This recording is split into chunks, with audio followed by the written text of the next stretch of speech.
오늘 말씀은 히브리서 11장 13절부터 22절까지입니다. 이 사람들은 다 믿음을 따라 죽었으며 약속을 받지 못하였을 때 그것들을 멀리서 보고 환영하며 또 땅에서는 외국인과 나그네임을 증언하였으니 그들이 이같이 말하는 것은 자기들이 본향 찾는 자임을 나타냄이라. 그들이 나온 바 본향을 생각하였더라면 돌아갈 기회가 있었으려니와 그들이 이제는 더 나은 본향을 사모하니 곧 하늘에 있는 것이라. 이러므로 하나님이 그들의 하나님이라 일컬음 받으심을 부끄러워하지 아니하시고 그들을 위하여 한 성을 예비하셨느니라. 아브라함은 시험을 받을 때에 믿음으로 이삭을 드렸으니 그는 약속들을 받은 자로되 그 외아들을 드렸느니라. 그에게 이미 말씀하시기를 내 자손이라 칭할 자는 이삭으로 말미암으리라 하셨으니 그가 하나님이 능히 이삭을 죽은 자 가운데서 다시 살리실 줄로 생각한지라. 비유컨대 그를 죽은 자 가운데서 도로 받은 것이니라.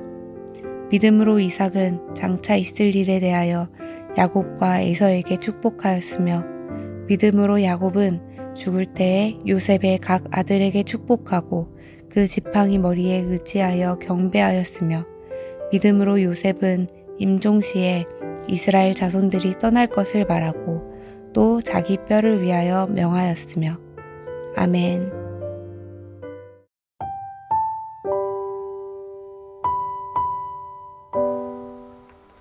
히브리서 11장은 믿음장이라고 합니다. 어제 본문에서는 히브리서 저자가 생각하는 구약의 믿음의 선진들 중에 아벨, 에녹, 노아에 대한 내용이 나옵니다. 마지막으로 히브리서 저자는 아브라함과 그의 자손에 대한 이야기를 하였습니다. 그래서 오늘 본문 시작인 이 사람들은 이 아브라함과 그의 자손을 가리킵니다. 아브라함은 이스라엘에게서는 믿음의 조상이라고 불러질 만큼 이스라엘이라는 나라를 시작한 장본인입니다. 아브라함에게 주어진 너로 인해 큰 민족을 이루리라는 약속은 아브라함을 지나 이삭과 야곱에게도 이어졌습니다. 그러나 이들은 그 약속의 성취를 받지는 못하였고 멀리서 보고 환영만 하였다고 합니다. 그리고 더 나아가 땅에서는 외국인과 나그네임을 증언하였다고 합니다. 아브라함의 고향은 갈대아 우르였습니다. 하나님은 아브라함을 불러 내 본토 아비집을 떠나 내가 지시한 땅으로 가라 하셨고 아브라함은 그 말씀에 순종하여 가나안으로 왔기 때문에 가나안은 아브라함에게는 타지였습니다. 그래서 아브라함과 그 후손들은 자신들이 외국인과 나그네임을 증언하였습니다. 이렇게 한 이유는 14절 자기들이 본향 찾는 자임을 나타냄이었다고 합니다. 다른 나라에서 살면 자기 나라를 그리워하는 병, 향수병이 생깁니다. 그래서 언제 귀향할지만 생각하고 사는데 아브라함과 그 후손들은 15절에 본향을 생각하였더라면 돌아갈 기회가 있었다고 합니다. 그러나 그들은 16절에 더 나은 본향을 사모하니 곧 하늘에 있는 것이라고 합니다. 이들은 자신들의 본향보다 더 나은 본향을 알고 있었습니다. 그곳은 곧 하늘나라였습니다. 하늘나라는 그들에게 더 나은 본향이었습니다. 하늘나라가 더 나은 것을 아는 자들은 이 땅에 안주하지 않습니다. 비록 이 땅에서는 나그네로 살지라도 장차 내가 돌아갈 더 나은 본향이 있는 자들은 그 땅을 소망하며 약속을 붙잡고 살아갑니다. 또 이런 자들에게 하나님은 그들의 하나님이라 일컬음 받으심을 부끄러워하지 아니하시고 그들을 위하여 한 성을 예비하셨다고 합니다. 이 말씀은 아브라함 후손에게만 주어진 약속이 아니라 하나님은 지금도 신실하게 이 약속을 지키시는 분이십니다. 17절부터는 아브라함이 이삭을 드리라는 시험을 받은 내용이 나옵니다. 이삭은 하나님의 약속으로 받은 아들이었습니다. 하나님은 이삭이 태어나기 전부터 아브라함에게 너로 큰 민족을 이루겠다고 약속하셨습니다. 아브라함은 이런 하나님의 약속이 있었음에도 자식이 없자 자신의 종인 엘리에셀을 상속자로 삼으려 했습니다.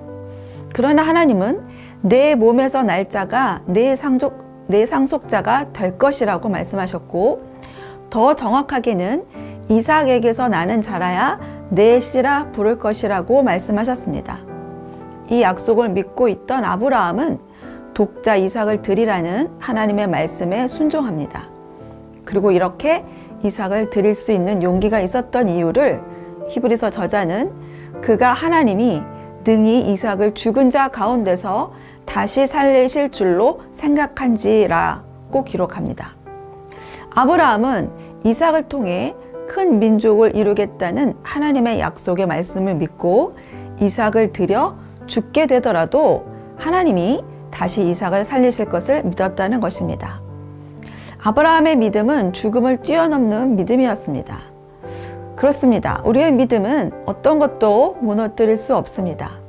이제 아브라함은 이 사건을 통해 믿음의 조상이라 불러질 만큼 성숙한 믿음의 경지에 오르게 됩니다. 마지막으로 아브라함 자손들에게 주어진 약속은 이삭과 야곱, 요셉을 통해서도 볼 수 있습니다. 하나님이 아브라함에게 주신 큰 민족을 이룰 것이라는 약속은 그 후손을 축복하는 내용에서도 이어지고 있습니다. 더 나아가 요셉은 믿음으로 임종시에 이스라엘 자손들이 애굽을 떠날 때 자기의 유고를 가지고 갈 것을 유언하였습니다. 요셉 역시 애굽이 자신의 고향이 아닌 돌아갈 곳이 있음을 알고 생을 마친 것입니다. 하나님의 약속은 내 대로 끝나는 것이 아니라 아브라함의 자손들처럼 대를 이어 전수되어야 합니다. 그러기 위해서는 오늘 내가 하나님의 약속을 붙잡고 신실하게 살아가는 모습을 보여주고 그 약속을 자녀들에게 가르쳐 주어야 합니다. 반복하지 않으면 그 약속은 희미해져 가고 내 대로 끝나버릴 수도 있습니다. 우리의 본향은 어디입니까? 옛적이 더 좋아 보일 때가 있죠. 회귀 본능. 죄는 우리를 자꾸 옛사람으로 돌아가게 하려고 우리를 유혹합니다. 그러나 우리는 이제 새로운 피조물이 되었습니다. 새로운 피조물은 옛것을 모두 배설물로 여기고 새로운 본향을 사모하는 자들입니다. 오늘 말씀 생각하며 함께 기도하겠습니다. 하나님의 약속을 잊게 하고 의심하게 하는 모든 유혹을 이기게 하시고 하나님의 약속을 기억하며 붙들게 하소서. 우리의 시민권은 이 땅이 아닌 영원한 하늘나라인 것을 기억하고 오늘 하루 하나님의 백성으로 살게 하소서. 오늘 하루도 더 나은 본향을 사모하며 약속을 붙잡는 청년가족 되시기 바랍니다.